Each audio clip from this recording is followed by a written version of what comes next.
Strange universe. On this journey, Tupac Shakur, shot dead by assassins in Las Vegas.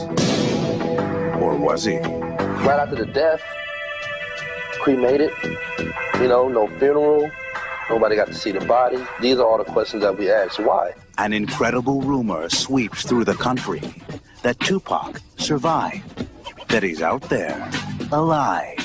I think Tupac is wandering around somewhere. And stranger still, this man controls the conspiracy pipeline. I definitely think that Tupac was capable of faking his death. The mystery deepens. Tupac lives.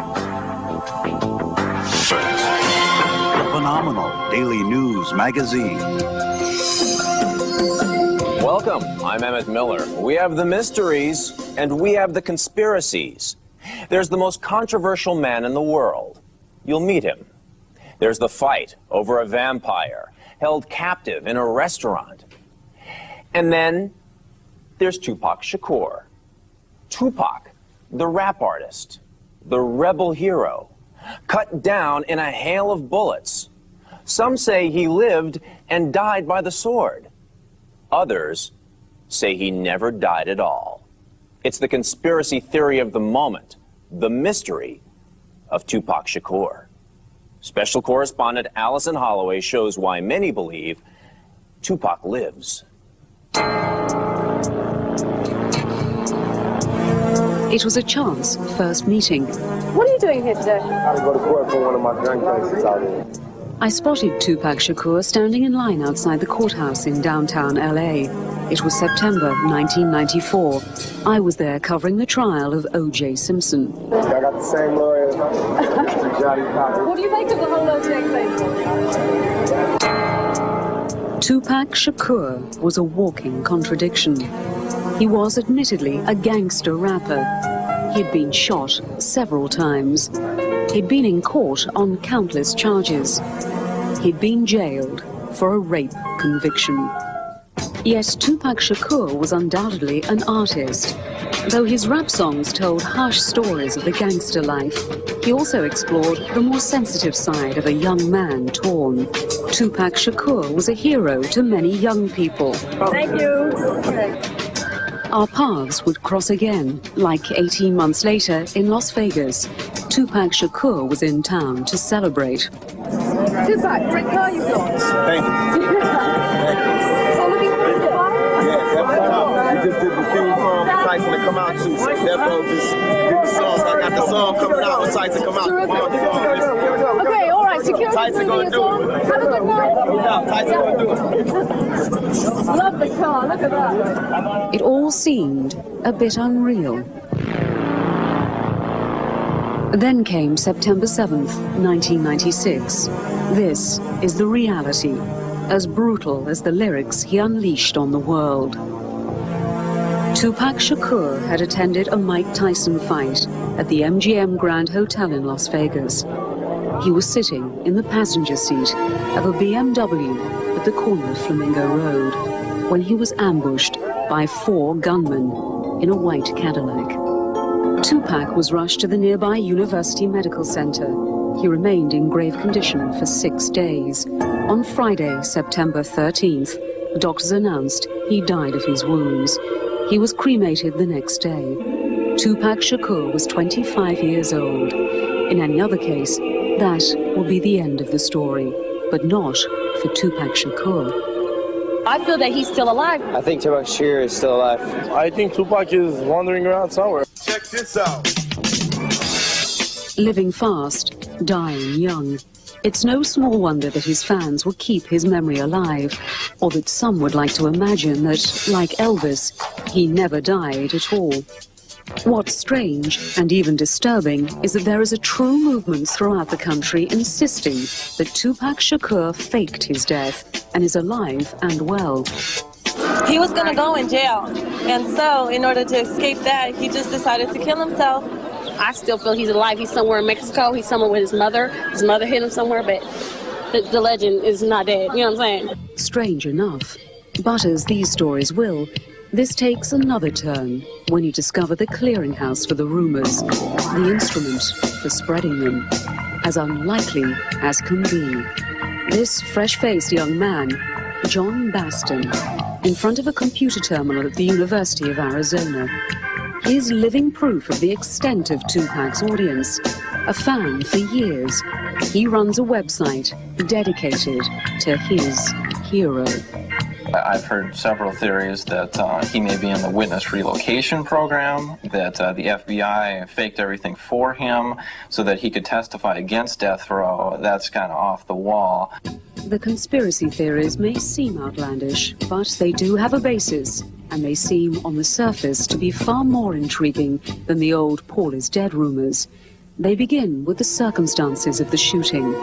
Tupac's entourage, the bodyguards, none of them were armed, none of them followed the Cadillac, nobody did anything, and Tupac wasn't wearing his bulletproof vest that night.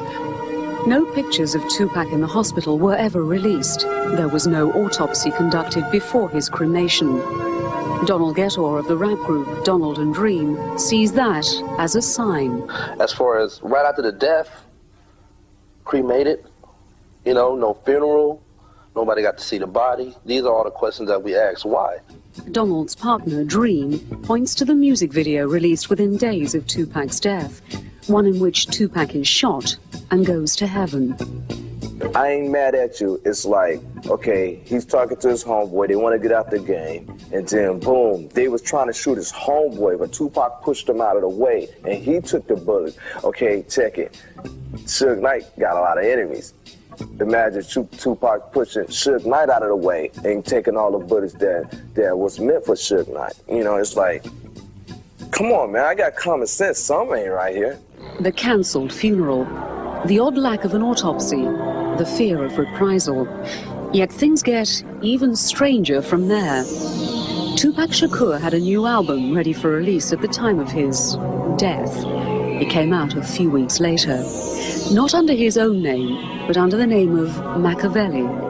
The significance of the name, the spelling, and the clues within might be enough to make even the most skeptical think that perhaps, if only perhaps, Tupac is alive. What's up, Tupac? What's up? How you doing, man? Chilling, huh?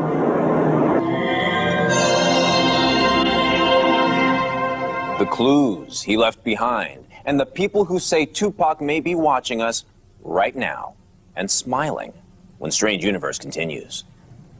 A lot of people email me about how Machiavelli, Tupac spells it M-A-K-A-V-E-L-I, and that can be arranged to spell M alive.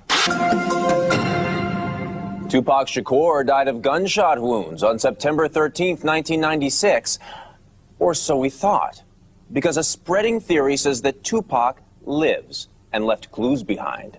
Allison Holloway, special correspondent, picks up the story. It's Tupac, man. Go with him. Say hi to him. Tupac? I'm Allison Holloway. In my acquaintance with Tupac Shakur, there was always the resignation that this young man was living too close to the dangerous edge. The premonitions seemed to come true when his luck ran out in September 1996. Then again, when word began to spread through the internet and on the streets that the murdered rapper was actually alive, those of us who knew him could not help a wry smile. That was Tupac. And now we turn to the other clues that fans across the globe are following in their theory that Tupac may indeed be watching tonight. This is the album released after his death, Tupac crucified on the cover. Yet the album is attributed to someone named Machiavelli. People email me about how Machiavelli, Tupac spells it M-A-K-A-V-E-L-I, and that can be arranged to spell M alive. And people really think that's more than just coincidental. The coincidence is taken a step farther. Conspiracy theories point out numerological coincidences, all centering on the number 7.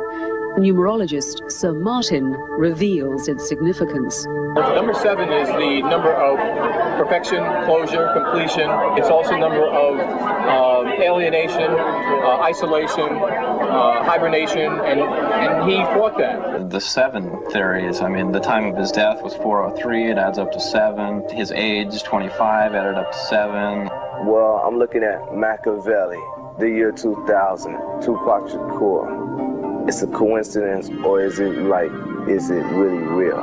You know, that's what I'm thinking about. There are those who do not believe in coincidence. Steve Ivory is a music journalist who knew Tupac and who hopes he rests in peace.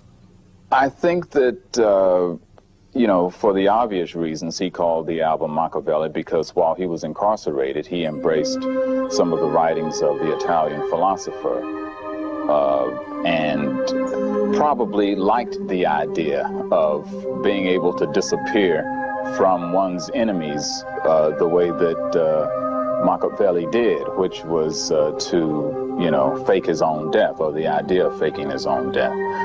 But I don't know how seriously he took that. John Bastin agrees with him to a degree. Actually, I definitely think that Tupac was capable of faking his death. I mean, Suge and Tupac and the whole death row organization, I really think that they did have the power and the money to do it. So, I mean, I think that is a definite possibility. Although I don't support it, I think it is a definite possibility. There have, however, been reports of Tupac sightings from around the world. Most say his mother, a former Black Panther, had him spirited off to Cuba. 500 people allegedly saw him there. He has fans in all corners of the globe, so it would be really difficult for him to hide anywhere. But if he was going to, I would think it would have to be on maybe some remote island or I mean, the Caribbean, somewhere in South America. I mean, someplace very remote where people couldn't spot him and have the sightings reported back to the U.S. Perhaps all of this is wishful thinking, born of the tragedy of a young man cut down in his prime, at a crossroads in his life, when his artistry was just beginning to blossom. But thanks to the internet, thanks to the age of conspiracy theories in which we live, any rumor can quickly become common knowledge. Then again, who knows? There are people who were there at Tupac's deathbed, among them his mother and the Reverend Jesse Jackson.